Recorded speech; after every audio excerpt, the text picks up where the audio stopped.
Alright guys, we're going to go over the formations real quick and hope you guys get a better understanding of what we got going on. We're going to organize our formations under two umbrellas. We have a spread set and a tight end set. Okay, all of our spread sets is the Y man is going to be an actual wide receiver on the field in any of our 2x2, 3x1, and 2x1 formations. Now when we go to a tight end set, you'll see our Y man is actually going to be a true tight end, and you'll see how things kind of change just a little bit in regards to like how the X-Men aligns. So we'll go over that here in just a few minutes. Okay, first of all, let's go ahead and talk about our spread sets. And in our spread sets, we got to start talking about the X and the Y man. The X and the Y man are always going to be anchored to their respective side on the top of the numbers. So the X-Men is going to be on the left side on top of the numbers and on the line of scrimmage, while the Y-man, which is going to be a wide receiver in any of our spread sets, is always going to be aligned on the right side on top of the numbers and on the line of scrimmage. So let's go to a picture of a field. If the ball's in the middle of the field here, the X-man would be aligned 9 yards from the sideline on the top of the numbers here. Okay, the Y-man would be anchored on the right side on top of the numbers here, 9 yards from the sideline. Now let's talk about when the ball moves. If the ball's on the right hash, we're gonna, instead of having the X-Men all the way out on the numbers, we'll have them come in to just slightly outside the hash. So that's 18 yards away from the football. We don't want them no more than really that. And if we do, we'll adjust them in and out. All right, now the ball's on the left side, left hash. We'll have the Y-man come in to just slightly outside the hash, so he's no more than 18 yards away from the football. And again, X and Y man are always on the line of scrimmage. Now we'll move the other guys, H, F, and Z, all over the place, but pretty much in any of our spread sets, the X and Y man will not change unless we have a formation that requires that.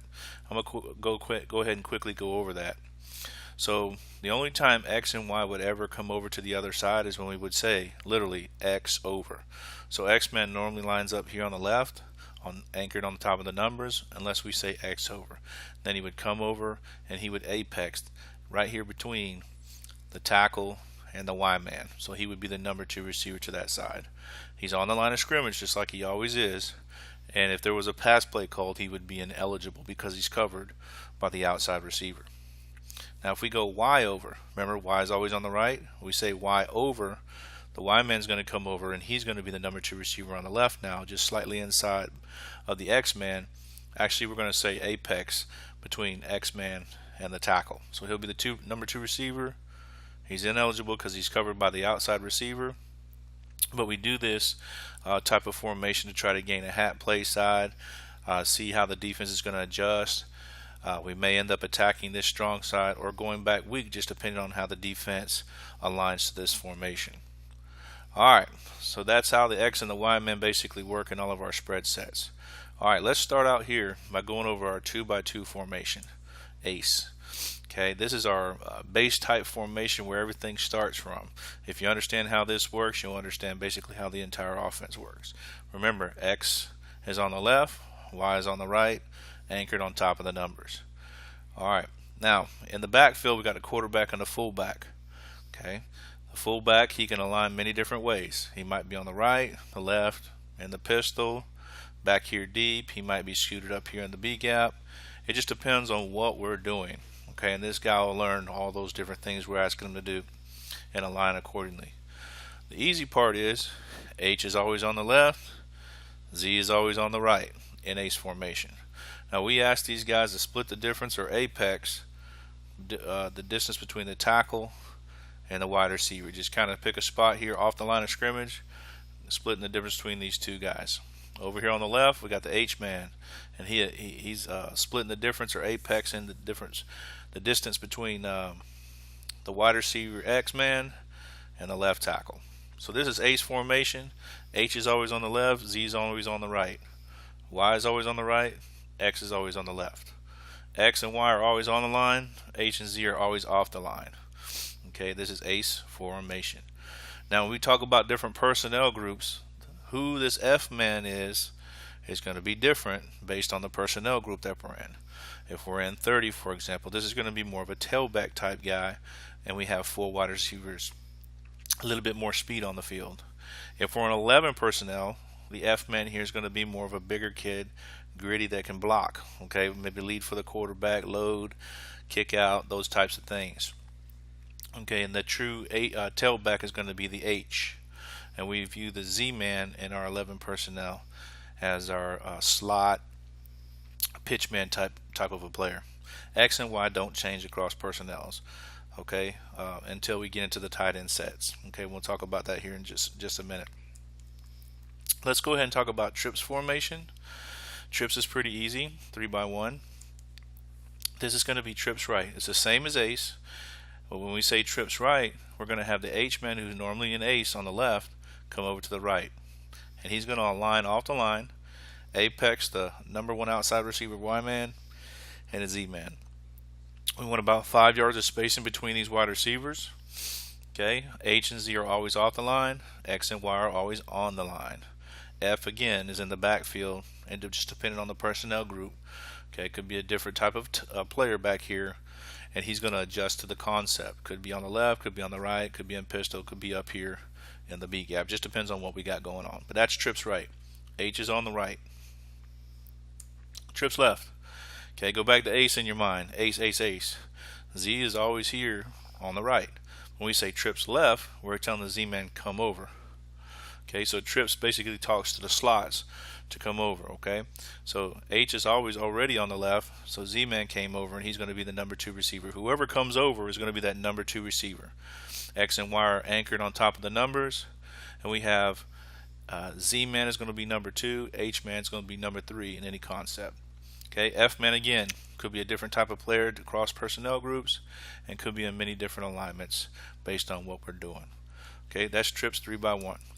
Last one we got to go over is going to be our 2x1 formations. Now we're going to get into 2-back. I'll make another video on the 2-back stuff here in just a minute.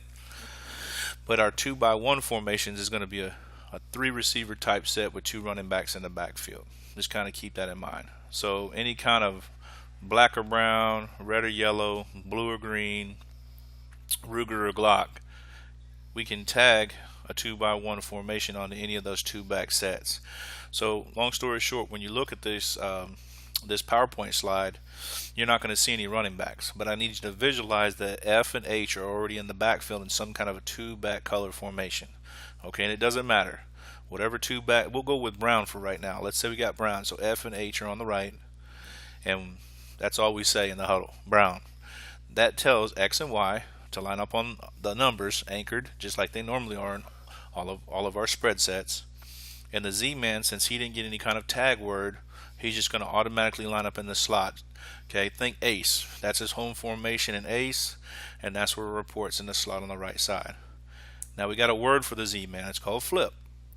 Okay, so if we got any kind of 2-back formation like brown, and we tag the word flip, flip tells the Z man to go from the right and go ahead and align in a slot on the left. Okay, so he's just flipping sides. Okay, we have a 2-back formation, H and F are in the backfield. We say the word flip, so we might say brown flip, for example. Flip is tagged onto the 2-back color formation, and that tells the Z man to align on the left now. Okay, one more I'll share with you, and then we'll kind of wrap this video up. Is going to be swap. Okay, swap right and swap flip. We're going to go over those two real quick. Swap is just basically where 1 and 2 are going to switch. Okay, they don't change their on and off relationship to the line of scrimmage, but they're going to change their position in the concept of the formation. Okay, so for example, if we got brown called and we call swap right, so brown swap right, let's say, because these go along with our 2-back formations. Normally Z-man lines up in a slot and Y-man's anchored on the numbers, but when we say the word swap, they're going to swap positions. So now the Z-man's 1, Y-man's 2. Now X, it doesn't affect him, he's still anchored on the numbers on the back side. Okay, here we go, swap flip. Swap flip. Okay, flip again tells the Z, who normally lines up here, to come over, right? And then we added the word swap, so he's going to swap with the X-man. So X-man is normally here anchored on the numbers. Now he's going to be the number 2 receiver. He's still on the line of scrimmage, and but Z is going to be the outside number 1 receiver, and he's off the line. We can still motion him, or he can play a receiver in any kind of concept that we have. Okay, last thing, let's talk about tight ends. Okay, we're only using really one tight end set right now, so this will be kind of easy. Okay, tight end sets. Okay, Y man, the receiver comes out and a true tight end comes in anytime we go 21 personnel. Okay, the rule is the X man, the tight end. Well, let's talk about the tight end. The tight end is always going to go to the call side. So I'm about to show you pro. So pro right, pro left, tight ends go into the call side, right or left. X-man is always going to go opposite the tight end unless we specifically give a formation where he would align on the same side. Okay, we're not going to get into that right now. We're just going to keep it real basic. So again, Y-man is to the call, X-man is always opposite. Okay, so let's go pro. Again, we can match this with any of our 2-back formations, and we can actually move H around and many other positions. So just kind of visualize Brown again. Okay, so let's say we have a 2-back formation like Brown, and we say pro right. Okay, it affects these 3 other receivers: the tight end, the split end, and the Z-man, who we consider like a slot flanker type player. Okay, so this is pro right. Right tells the tight end to line up on the right, and X is always opposite. Okay, pro tells the Z-man line up off the line, and you're anchored out on the numbers. Oops. You're a little happy there with the trigger. Alright, again, this goes with any 2-back set that we have. Alright, pro left, this is how it changes. Again, tight end set, we're in 21 personnel, true tight end. Pro left, tells the tight end to line up on the left, and what versus a spread set, X is always anchored on the numbers, but in tight end sets, he's going opposite the tight end. So he's going to change sides and align on the top of the numbers opposite the tight end.